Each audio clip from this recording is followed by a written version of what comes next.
আপা, আপনি তো পিছিয়ে পড়া নারী গোষ্ঠীকে সামনে এগিয়ে নিয়ে আসা এবং তাদেরকে স্বনির্ভর করার চমৎকার একটা উদ্যোগ নিয়েছিলেন এবং আজকে রোল মডেল কিভাবে এরকম দরিদ্র জনগোষ্ঠীকে সামনের দিকে এগিয়ে নিয়ে আসা যায়, স্বনির্ভর হিসেবে নিজেদেরকে প্রতিষ্ঠিত করা যায়। আপা, আপনার এই বিশেষ জার্নিটা শুনতে চাই। এই যে টিএমএসএস আজকে এত বড় একটা প্রতিষ্ঠান হয়ে দাঁড়িয়েছে, এটা কিভাবে সম্ভব হলো?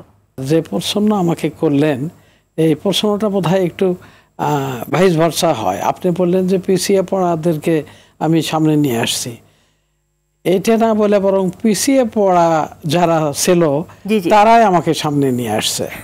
এটা ভালো হয়, কারণ 1964 সালে 126 জন মহিলা তারাই এই টিএমএসএস এর গোড়াপত্তন করেছিল এবং তাদের প্রথম কর্মসূচি ছিল যে আমরাও মানুষ, আমরা নিজেরা স্বাবলম্বী হব, নিজেদেরকে নিজেরাই পরস্পরকে সহযোগিতা করব।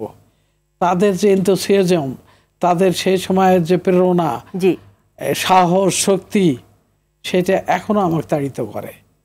এখনো আমি অনেক শক্তি পাই তাদের, এখন অনেক দুর্দিনে খারাপ সময়ে তাদের কথা মনে হলে শক্তি পাই। তারা এই দেশের অব্যবহৃত সম্পদ ব্যবহার করত, মানে হাজা মাজা, পুকুর, খাল, বিল, নদী, নালা, যেখানে কেউই জমি ব্যবহার করে না সেখানে পানি ফল লাগাতো, লেগে তারা জীবন সংগ্রামে তারা সামনের দিকে আসছে।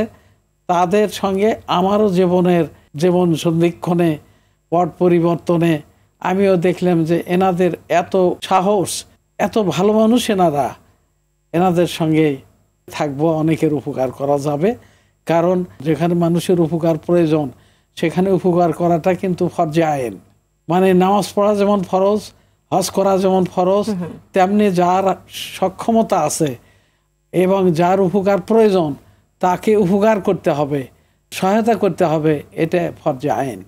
আর নিজেকেও ভালো লাগবে, নিজের সারাউন্ডিং এরা ভালো থাকবে। এই যেটা বললেন যে বিশেষ চাহিদা সম্পন্ন শিশুরা এত সৎ, এত সরল, তাদের মধ্যে কোনো আর্টিফিশিয়ালিটি পাবেন না, তারা যা তাই। সেই তাদেরকে আপনার সামনের দিকে নেওয়ার জন্য আপাদের মতো অনেক বিশেষজ্ঞ লোকজন আছে। আপনি এতক্ষণ যা বলেছেন এটা আপনার মহানুভবতা, উদারতারই বহিঃপ্রকাশ।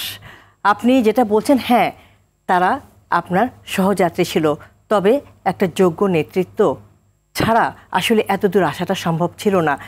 তারাও সাহসী ছিল অবশ্যই, এবং আপনি তাদের সাথে ছিলেন, তাই হয়তো আপনাদের এই পথ চলাটা আজ সফল হয়েছে। আজকে আপা কতজন সদস্য রয়েছে টিএমএসএস? তা ঠিক, যোগ্য নেতৃত্ব ওর সারাউন্ডিং যদি যোগ্য ব্যক্তি মানুষজন না থাকে, তাহলে নেতৃত্ব যোগ্য হইতে পারে না। আমি দেখেছি সামান্য একটু ভুলে অনেক বড় কিছু ঘটে যায়। তো আজকে আমাদের 22 লক্ষ পরিবার আমাদের সদস্য সারা বাংলাদেশে, এবং আমাদের 1 লক্ষর বেশি সমিতি, কমিউনিটি বেস অর্গানাইজেশন, সিবিও আছে, যাকে গ্রাম সমিতি বলে।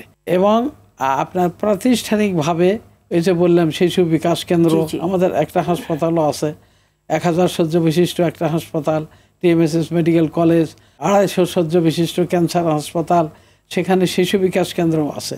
সরকারি আর বেসরকারি আমাদের ফাইন্যান্সিয়াল অনেক লিমিটেশন, অনেক অভাব আছে, তারপরেও মানুষের সাপোর্ট আছে, আন্তরিকতা আছে, যার জন্য আমরা কাজগুলো করে যাচ্ছি।